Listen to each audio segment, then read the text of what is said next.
Resolución de conflictos. De eso hablaremos en el podcast de Nuevos Comienzos. Proverbios 12 del 16 al 19 en la Nueva Versión Internacional dice: el necio muestra enseguida su enojo, pero el prudente pasa por alto el insulto. El testigo veraz declara lo que es justo, pero el testigo falso engaña. El charlatán hiere con la lengua como con una espada, pero la lengua del sabio brinda sanidad. Los labios sinceros permanecen para siempre, pero la lengua mentirosa dura solo un instante.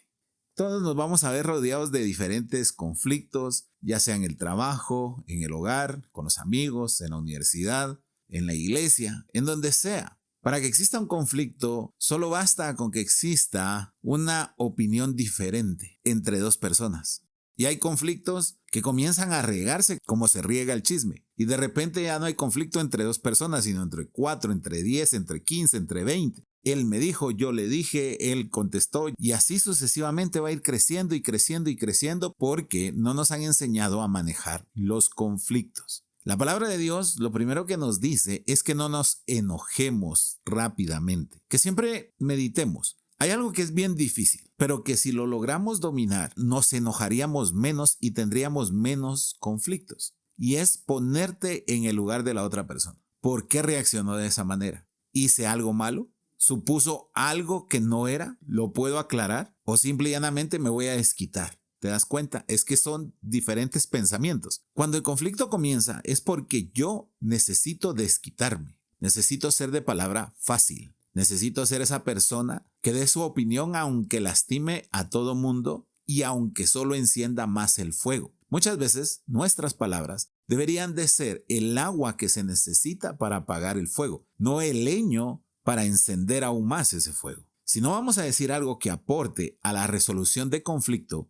lo mejor es que nos quedemos callados y que meditemos, pero no lo hacemos, porque cuando nos enojamos, nuestras emociones nos gobiernan. Y empieza a aflorar no solo el enojo, sino también la frustración, la envidia, el ego, la falta de autoestima, nuestro complejo de inferioridad, etc. Empiezan a aflorar todas esas emociones y cuando sentimos, hicimos gigante un problema que era pequeño. Explotamos. ¿Has oído eso? Yo recuerdo que usaba mucho esa frase. Yo exploto fácilmente y lo he ido dominando poco a poco. No quiere decir que no me moleste, no quiere decir que no me enoje, pero trato de respirar. Trato de cuidar mis palabras y mi actitud, porque a veces no se necesitan palabras para provocar un conflicto. Muchas veces solo necesitamos la actitud. ¿Estás molesto? No. Y te das la vuelta y no le volvés a hablar a la persona. Te salís del lugar de donde estás. No llegas a un lugar porque invitaron a esa persona. Esos son los conflictos que no necesitan palabras, sino que muchas veces nuestros actos hacen que la persona entienda y comprenda que tenemos un conflicto con ellos. Por eso, Proverbios 15 del 1 al 2 dice: la respuesta amable calma la ira, pero la agresiva provoca el enojo. La lengua de los sabios adorna el conocimiento. La boca de los necios escupe necedades.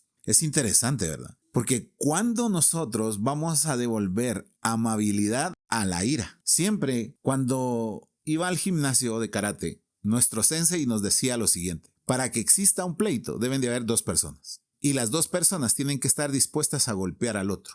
Entonces ustedes están llamados a ser la parte que no se meta en la pelea. Y nosotros le preguntábamos a él y le decíamos: ¿y entonces para qué entrenamos karate? Para asimilar el golpe. Porque cuando te dan un golpe, lo primero que tu cerebro va a registrar es una de dos acciones: o temor o querer desquitarte. Y regularmente el 90% de personas va a buscar querer desquitarse. Cuando tú aprendes a dominar esas emociones, entonces respondes amablemente a la ira, tal como lo dice la palabra. Pero ¿para qué te vas a poner en una situación así? ¿Para qué vas a experimentar ese momento? Uno no sabe cómo va a reaccionar, porque tiene que verse presionado en ese momento para saber si vas a tener la amabilidad o también vas a responder con ira. Por eso te digo, no nos han enseñado a manejar los conflictos. No nos han enseñado a resolver los conflictos. Todo lo contrario, muchas veces solo nos dan alas también, a través del chisme. El Señor nos llama a ser pacíficos, nos llama a tener amor por los demás, nos llama a ser diferentes.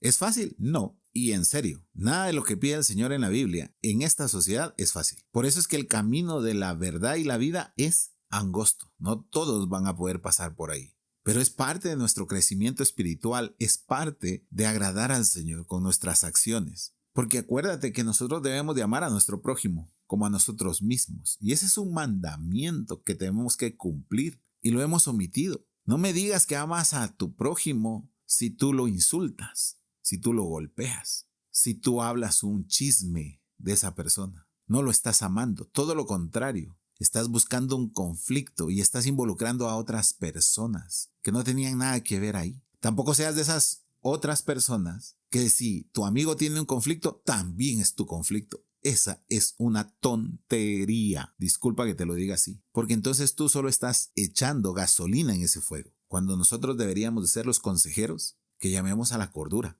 Pero no lo entendemos. Colosenses 3 del 12 al 15 dice: por lo tanto, como pueblo escogido de Dios, santo y amado, revístanse de afecto entrañable y de bondad, humildad, amabilidad y paciencia, de modo que se toleren unos a otros y se perdonen si alguno tiene queja contra otro. Así como el Señor los perdonó, perdonen también ustedes. Por encima de todo, vístanse de amor, que es el vínculo perfecto, que gobierne en sus corazones la paz de Cristo, a la cual fueron llamados en un solo cuerpo, y sean agradecidos.